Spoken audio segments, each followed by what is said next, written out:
আসসালামু আলাইকুম, স্বাগত জানাচ্ছি ডিডিবি নিউজ 24 এর আন্তর্জাতিক সংবাদে। সংবাদের শুরুতেই থাকছে সংবাদ শিরোনাম। মার্কিন যুদ্ধজাহাজ ডুবিয়ে দেবার হুমকি দিলেন খামেনি, কঠিন চাপে ট্রাম্প প্রশাসন। ইরানে হামলা চালালেই বিপর্যয়ে পড়বে আমেরিকা, বেরিয়ে এলো চাঞ্চল্যকর তথ্য। জেনেভায় শান্তি আলোচনা, আগেই চুক্তিতে আসতে হবে ইউক্রেনকে, হুঁশিয়ারি ট্রাম্পের। পাকিস্তানে বোমা হামলা ও বন্দুকযুদ্ধে নিহত অন্তত 14 জন। নাইজেরিয়ায় সেনা পাঠাল যুক্তরাষ্ট্র, আইএসপন্থী যোদ্ধাদের দমন করতে ট্রাম্পের নতুন চাল। 7 পাকিস্তানি সেনাকে বন্দি, 1 সপ্তাহের আলটিমেটাম বিএলের। এতক্ষণ শুনছিলেন সংবাদ শিরোনাম, এখন থাকছে বিস্তারিত। মার্কিন যুদ্ধজাহাজ ডুবিয়ে দেবার হুমকি দিলেন খামেনি, কঠিন চাপে ট্রাম্প প্রশাসন। ওমানের মধ্যস্থতায় সুইজারল্যান্ডের জেনেভায় ইরান ও যুক্তরাষ্ট্রের মধ্যে পরোক্ষ পরমাণু আলোচনা পুনরায় শুরু হয়েছে। ঠিক সেই মুহূর্তে ওয়াশিংটনকে কঠোর হুঁশিয়ারি দিলেন ইরানের সর্বোচ্চ নেতা আয়াতুল্লাহ আলী খামেনি। মঙ্গলবার তেহরানে আয়োজিত এক অনুষ্ঠানে তিনি হুঙ্কার দিয়ে বলেন, পারস্য উপসাগরে মোতায়েন করা মার্কিন যুদ্ধজাহাজগুলো মুহূর্তেই সাগরের তলদেশে পাঠিয়ে দেবার ক্ষমতা রাখে ইরান। মার্কিন প্রেসিডেন্ট ডোনাল্ড ট্রাম্পের বিশ্বের সবচেয়ে শক্তিশালী সেনাবাহিনী দাবির প্রেক্ষিতে খামেনি বলেন, বিশ্বের সবচেয়ে শক্তিশালী বাহিনীও এমন এক চড় খেতে পারে যা থেকে তারা আর কখনোই সেরে উঠবে না। ওয়াশিংটন যুদ্ধজাহাজ পাঠিয়ে ইরানকে ভয় দেখাতে চাইছে উল্লেখ করে তিনি বলেন, যুদ্ধজাহাজ অবশ্যই একটি বিপজ্জনক যন্ত্র, কিন্তু এর চেয়েও বিপজ্জনক হল সেই অস্ত্র যা এই জাহাজকে ডুবিয়ে দিতে পারে। সম্প্রতি প্রেসিডেন্ট ট্রাম্প ঘোষণা দিয়েছিলেন, তেহরানের সাথে আলোচনায় কোনো সমঝোতা না হলে বিশ্বের বৃহত্তম বিমানবাহী রণতরী ইউএসএস জেরাল্ড আর ফোর্ড এই অঞ্চলে পাঠানো হবে। বর্তমানে পারস্য উপসাগরে ইউএসএস আব্রাহাম লিঙ্কন সহ একঝাঁক মার্কিন ডেস্ট্রয়ার অবস্থান করছে। চলমান উত্তেজনা নিরসনে জেনেভায় ওমানি দূতাবাসে ওমানের পররাষ্ট্রমন্ত্রী বদর আল বুসাইদির উপস্থিতিতে আলাদাভাবে বৈঠক করেছেন ইরানের পররাষ্ট্রমন্ত্রী আব্বাস আরাগচি এবং মার্কিন বিশেষ দূত স্টিভ উইটকফ। দুই পক্ষ সরাসরি টেবিলে না বসলেও ওমানের মাধ্যমে নোট আদান-প্রদান করছে।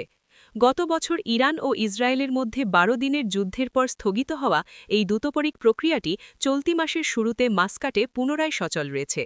তবে আলোচনার টেবিলে দ্রুতপরিক চললেও রণক্ষেত্রে যুদ্ধের মেঘ কাটেনি।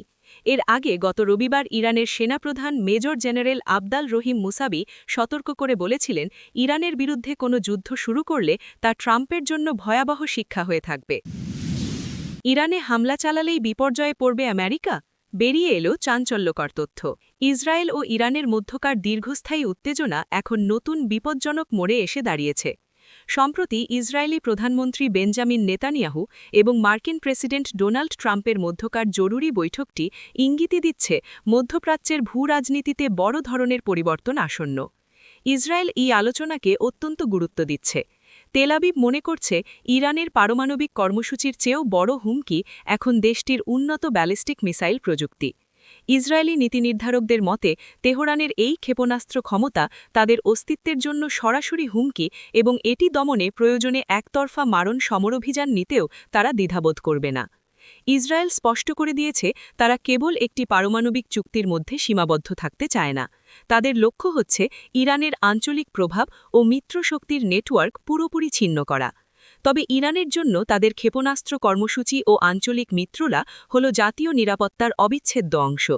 দীর্ঘকালীন নিষেধাজ্ঞা এবং সামরিক অসমতার মধ্যে টিকে থাকতে ইরান এই ক্ষমতাগুলোকে তাদের প্রধান প্রতিরক্ষা ঢাল হিসেবে বিবেচনা করে।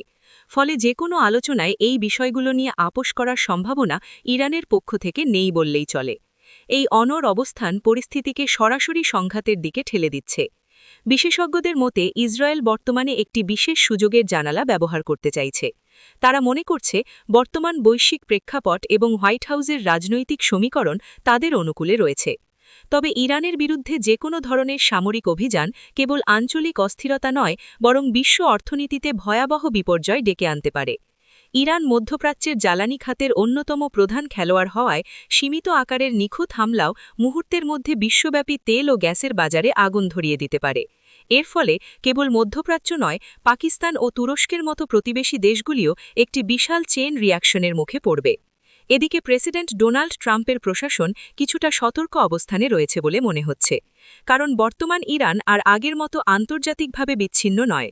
চীন ও রাশিয়ার সাথে ইরানের ক্রমবর্ধমান সামরিক ও অর্থনৈতিক ঘনিষ্ঠতা যুদ্ধের সমীকরণকে জটিল করে তুলেছে। যৌথ মারণ সমরভিযান ও সুসহ্যপাতী অংশীদারিত্বের ফলে ইরানের বিরুদ্ধে কোনো দ্রুত বা সস্তা মারণ বিজয় সম্ভব নয় বলেই ধারণা করা হচ্ছে।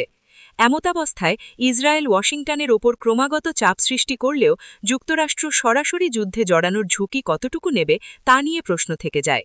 সব মিলে ইরান ও ইসরায়েলের এই দ্বৈরথ এখন এমন এক পর্যায়ে পৌঁছেছে যেখানে একটি ভুল পদক্ষেপ পুরো বিশ্বকে একটি দীর্ঘস্থায়ী সংকটে নিমজ্জিত করতে পারে। জেনেভায় শান্তি আলোচনা আগেই চুক্তিতে আসতে হবে ইউক্রেনকে, হুঁশিয়ারি ট্রাম্পের। ইউক্রেন ও রাশিয়ার মধ্যে চলমান রক্তক্ষয়ী যুদ্ধ অবসানে এবার সরাসরি হস্তক্ষেপ শুরু করেছে ডোনাল্ড ট্রাম্পের প্রশাসন। আজ মঙ্গলবার সুইজারল্যান্ডের জেনেভায় উভয় দেশের প্রতিনিধিদের মধ্যে একটি গুরুত্বপূর্ণ ত্রিপাক্ষিক বৈঠক অনুষ্ঠিত হতে যাচ্ছে। এই আলোচনার প্রাক্কালে মার্কিন প্রেসিডেন্ট ডোনাল্ড ট্রাম্প ইউক্রেনকে দ্রুত একটি সমঝোতায় পৌঁছানোর জন্য কঠোর হুঁশিয়ারি দিয়েছেন। জেনেভায় যাবার পথে এয়ারফোর্স ওয়ানে সাংবাদিকদের সঙ্গে আলাপকালীন তিনি বলেন, ইউক্রেনকে খুব দ্রুত আলোচনার টেবিলে সমঝোতায় আসতে হবে। রাশিয়ার পূর্ণমাত্রার অভিযানের চতুর্থ বার্ষিকী ঘনিয়ে আসার মুখে এই শান্তি উদ্যোগকে অত্যন্ত তাৎপর্যপূর্ণ বলে মনে করা হচ্ছে। সুইজারল্যান্ডের জেনেভায় অনুষ্ঠিত হবে এই শান্তি আলোচনায় মধ্যস্থতাকারী হিসেবে নেতৃত্ব দিচ্ছে ডোনাল্ড ট্রাম্পের প্রশাসন। মার্কিন প্রতিনিধি দলে রয়েছেন ট্রাম্পের বিশেষ দূত স্টিভ উইটকফ এবং প্রেসিডেন্টের জামাতা জ্যারেড কুশনার। অন্যদিকে রাশিয়ার পক্ষে নেতৃত্ব দিচ্ছেন দেশটির প্রাক্তন সংস্কৃতি মন্ত্রী ভ্লাদিমির মেদিনস্কি। এর আগে সংযুক্ত আরব আমিরাতের আবুধাবিতে অনুষ্ঠিত 2 দফা আলোচনা কোনো ফল ছাড়াই শেষ হয়েছিল। তবে জেনেভার বৈঠকটি বেশি গুরুত্বপূর্ণ কারণ রাশিয়ার আগ্রাসনের পর এই প্রথম ইউরোপের মাটিতে সরাসরি শান্তি আলোচনা অনুষ্ঠিত হচ্ছে। মার্কিন প্রশাসন শুরু থেকেই ইউক্রেনকে রাশিয়ার সাথে দ্রুত একটি চুক্তিতে আসতে চাপ দিয়ে আসছে। প্রেসিডেন্ট ট্রাম্প সম্প্রতি ইউক্রেনের প্রেসিডেন্ট ভলোদিমির জেলেন্সকিকে অভিযুক্ত করে ইঙ্গিত দিয়েছেন যে কিয়েভ ইচ্ছে করেই যুদ্ধ দীর্ঘায়িত করছে। এদিকে ইউক্রেনীয় কর্তৃপক্ষ ওয়াশিংটনের সঙ্গে গঠনমূলক আলোচনায় অংশগ্রহণ করতে আগ্রহী। কিয়েভের পক্ষ থেকে আগামী 30 থেকে 50 বছরের জন্য মার্কিন নিরাপত্তা নিশ্চয়তা চাওয়া হলেও মার্কিন প্রশাসন বর্তমানে 15 বছরের নিশ্চয়তা দেবার প্রস্তাব দিয়েছে। উল্লেখ্য যে শান্তি আলোচনার এই ডামাডোলের মধ্যেই ইউক্রেন জুড়ে 400 ড্রোন ও 29টি মিসাইল দিয়ে বড় ধরনের হামলা চালিয়েছে রাশিয়া। এই হামলার মূল লক্ষ্য ছিল ইউক্রেনের জ্বালানি কাঠামো ধ্বংস করা। ইউক্রেনীয় পররাষ্ট্রমন্ত্রী আন্দ্রে সিবিহা একে রাশিয়ার শান্তি প্রচেষ্টার প্রতি চরম অবজ্ঞা হিসেবে অভিহিত করেছেন। আন্তর্জাতিক বিশ্লেষকদের মতে রাশিয়ার সর্বোচ্চ সুযোগ আদায়ের লক্ষ্যে কিয়েভের ওপর এই চাপ সৃষ্টি করছে, যা জেনেভা আলোচনার পরিবেশকে আরও জটিল করতে পারে। পাকিস্তানে বোমা হামলা ও বন্দুকযুদ্ধে নিহত অন্তত 14 জন। পাকিস্তানের উত্তর পশ্চিমাঞ্চলে 2টি বোমা হামলা ও পুলিশ এবং জঙ্গিদের মধ্যে বন্দুকযুদ্ধে অন্তত 14 জন নিরাপত্তা সদস্য এবং এক শিশুসহ 3 জন বেসামরিক নিহত হয়েছেন বলে কর্মকর্তারা জানিয়েছেন। খাইবার পাখতুনখাওয়া প্রদেশে সোমবার পৃথক এসব ঘটনায় আরও কয়েক ডজন মানুষ আহত হয়েছে। আফগানিস্তান সীমান্তবর্তী দক্ষিণ ও উত্তরাঞ্চলীয় প্রদেশগুলোতে তীব্রতর বিদ্রোহ দমনে পাকিস্তানের নিরাপত্তা বাহিনী লড়াই চালিয়ে যাওয়ার প্রেক্ষাপটে এ হামলাগুলো ঘটল। এ মাসেই ইসলামিক স্টেট আইএস গোষ্ঠী রাজধানী ইসলামাবাদের একটি শিয়া মসজিদে সংগঠিত বড় ধরনের আত্মঘাতী বিস্ফোরণের দায় স্বীকার করে। ওই হামলায় 31 জন নিহত এবং 159 জন আহত হয়। সামরিক বিবৃতি ও এক নিরাপত্তা কর্মকর্তার তথ্য অনুযায়ী খাইবার পাখতুনখাওয়ায় সাম্প্রতিক হামলাগুলো একটি চেকপোস্ট ও একটি থানাকে লক্ষ্য করে চালানো হয়। সেনাবাহিনী মঙ্গলবার জানায়, বাজাউর জেলায় জঙ্গিরা বিস্ফোরক বোঝাই একটি যানবাহন চেকপোস্ট সংলগ্ন দেয়ালে আঘাত করে বিস্ফোরণ ঘটায়। এতে 11 জন নিরাপত্তা সদস্য এবং এক কিশোরী নিহত হন। সামরিক বিবৃতিতে বলা হয়, বিস্ফোরণে নিকটবর্তী আবাসিক ভবনগুলোতে ভয়াবহ ধ্বংসযজ্ঞ ঘটে, যার ফলে এক নিরীহ কিশোরীর শাহাদাত ঘটে এবং আরও 7 জন আহত হন। এ হামলাকে কাপুরুষোচিত সন্ত্রাসী হামলা আখ্যা দিয়ে সামরিক বাহিনী দাবি করেছে এটি একটি ভারতীয় মদতপুষ্ট গোষ্ঠীর কাজ। বিবৃতিতে বলা হয়, ঘটনাস্থল থেকে পালানোর সময় নিরাপত্তা বাহিনী 12 জন জঙ্গিকে হত্যা করেছে। নাম প্রকাশ না করার শর্তে এএফপিকে দেওয়া এক নিরাপত্তা কর্মকর্তা জানান, বিস্ফোরক বোঝাই যানটি একটি ধর্মীয় শিক্ষা প্রতিষ্ঠানের দেয়ালে আঘাত করেছিল। অন্যদিকে বান্নু শহরে আরেক হামলায় একটি রিকশায় পেতে রাখা বোমা মিরিয়ান থানায় বিস্ফোরিত হয়। এতে 2 জন বেসামরিক নিহত হন এবং আরও 17 জন আহত হন বলে ওই কর্মকর্তা জানান। নাইজেরিয়ায় সেনা পাঠাল যুক্তরাষ্ট্র। এবার আইএসপন্থী যোদ্ধাদের দমন করতে পশ্চিম আফ্রিকার দেশ নাইজেরিয়ায় সেনা ও সামরিক সরঞ্জাম পাঠাল যুক্তরাষ্ট্র। বর্তমানে প্রায় ৩০০ মার্কিন সেনা এই দেশটিতে মোতায়েন রয়েছে। ৯,২৩,৭৬৯ আয়তনের দেশ নাইজেরিয়ার জনসংখ্যা ২৩,৪৭,৬৭,১৩০ জন। শতকরা হিসেবে এই জনসংখ্যার ৫৩.৫০% মুসলিম, ৪৫.৯০% খ্রিস্টান এবং বাকিরা অন্যান্য ধর্মাবলম্বী। প্রায় ১ দশক আগে নাইজেরিয়ায় সশস্ত্র আইএসের উত্থান ঘটে। গত ১০ বছর ধরে ডাকাতি, লুটপাট, হত্যা, ধর্ষণ, বোমা হামলা, অপহরণ করে মুক্তি আদায়, নারীদের অপহরণ করে যৌন দাসী হিসেবে বিক্রি করাসহ বিভিন্ন অপরাধ চালিয়ে যাচ্ছে এই গোষ্ঠীটির যোদ্ধারা। নাইজেরিয়ার সাধারণ মুসলিম ও খ্রিস্টান উভয় সম্প্রদায়ের লোকজন তাদের ত্রাসের শিকার হচ্ছেন। এই সশস্ত্র যোদ্ধাদের দমন করতে সেনাবাহিনী নিয়োগ করেছে নাইজেরিয়া। তবে কয়েক বছর চেষ্টার পরও কোনো বড় সাফল্য দেখাতে পারেনি সেনাবাহিনী। উল্টো সন্ত্রাসীদের সঙ্গে যুদ্ধ করতে গিয়ে প্রাণ হারিয়েছেন অনেক সেনা সদস্য ও কর্মকর্তা। এই অবস্থায় গত ডিসেম্বরে আইএস সন্ত্রাসীদের দমনে যুক্তরাষ্ট্রের কাছে নাইজেরিয়ার সরকার সহযোগিতা চাইলে ওয়াশিংটন তাতে সম্মত হয়। চলতি ফেব্রুয়ারির শুরুর দিকে ২০০ সেনা নাইজেরিয়ায় পাঠিয়েছে যুক্তরাষ্ট্র। সোমবার পাঠানো হয়েছে আরও ১০০ সেনা। ৭ পাকিস্তানি সেনাকে বন্দী, ১ সপ্তাহের আল্টিমেটাম বিএলএর। পাকিস্তানের নিরাপত্তা বাহিনীর ৭ সদস্যকে নিজেদের কবজায় রাখার দাবি করেছে বেলুচিস্তানের বিচ্ছিন্নতাবাদী গোষ্ঠী বালুচ লিবারেশন আর্মি বিএলএ। সেই সঙ্গে বিএলএ বন্দি বিনিময়ের ৭ দিনের আল্টিমেটাম দিয়েছে। খবর এনডিটিভির। তারা হুঁশিয়ারি দিয়েছে ৭ দিনের মধ্যে আলোচনা শুরু না হলে আটককৃত সেনাদের মৃত্যুদণ্ড কার্যকর করা হবে। বিএলএর গণমাধ্যম শাখা হাক্কাল থেকে দেওয়া এক বিবৃতিতে এই আল্টিমেটামের কথা জানানো হয়েছে।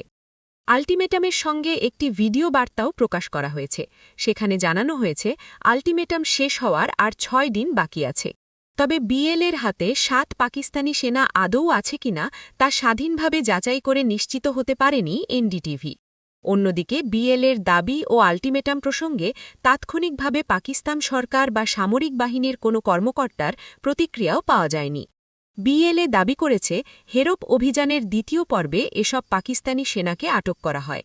গোষ্ঠীটি দাবি করেছে অভিযানের সময় বিভিন্ন জায়গা থেকে পাকিস্তানি নিরাপত্তা বাহিনী সংশ্লিষ্ট মোট ১৭ জনকে আটক করা হয়, কিন্তু জাতিগতভাবে বালুচ হওয়ায় এবং স্থানীয় পুলিশের সঙ্গে সম্পৃক্ততা থাকায় ১০ জনকে সতর্ক করে ছেড়ে দেওয়া হয়েছে। বিএলএর ভাষ্য, মাঠের পরিস্থিতি, স্থানীয় হওয়ায় এবং বালুচ গোষ্ঠীর স্বার্থ বিবেচনা করে নিয়ে এই ১০ জনকে ছেড়ে দেওয়ার সিদ্ধান্ত নেওয়া হয়েছে। এছাড়া বিএলএ বলেছে আটক বাকি ৭ জন পাকিস্তানি সেনাবাহিনীর রেগুলার ইউনিটের সদস্য। এসব সেনা আমাদের হেফাজতে আছে এবং বালুচ ন্যাশনাল আদালতে তাদের বিচার সম্পন্ন হয়েছে। এক বিবৃতিতে বিএলএ বলে, বিচারকালে আটককৃতদের বিরুদ্ধে বেসামরিক লোকজনের বিরুদ্ধে অপরাধ, জোরপূর্বক গুমে সাহায্য বা উস্কানি দেওয়াসহ নানান অভিযোগ আনা হয়। প্রমাণ উপস্থাপনের পাশাপাশি বিচারে অভিযুক্তদের আত্মপক্ষে সমর্থনের সুযোগ দেওয়া হয় এবং তারা যে বিভিন্ন অপরাধে জড়িত তার স্বীকৃতোক্তিমূলক জবানবন্দিও রেকর্ড করা হয়। বিচ্ছিন্নতাবাদী এই গোষ্ঠীটি জানায় আটক ৭ জন পাকিস্তানি সেনা দোষী সাব্যস্ত হয়েছে।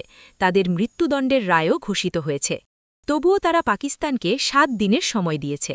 পাকিস্তান যদি এই সময়ের মধ্যে যুদ্ধবন্দী বিনিময়ে আগ্রহী দেখায় তাহলে পাকিস্তানি কর্তৃপক্ষের হাতে আটক বালুচ বন্দীদের মুক্তির বিনিময়ে ৭ জন সেনাকে জনকে ফেরত দেওয়া হতে পারে। এর আগেও এ ধরনের বন্দী বিনিময়ের প্রস্তাব দিয়েছিল বিএলএ। তাদের দাবি, পাকিস্তানি কর্তৃপক্ষ কখনোই এ ধরনের আলোচনায় রাজি হয়নি। তারা শেষ পর্যন্ত তাদের সেনাদের প্রাণকে উপেক্ষা করেছে।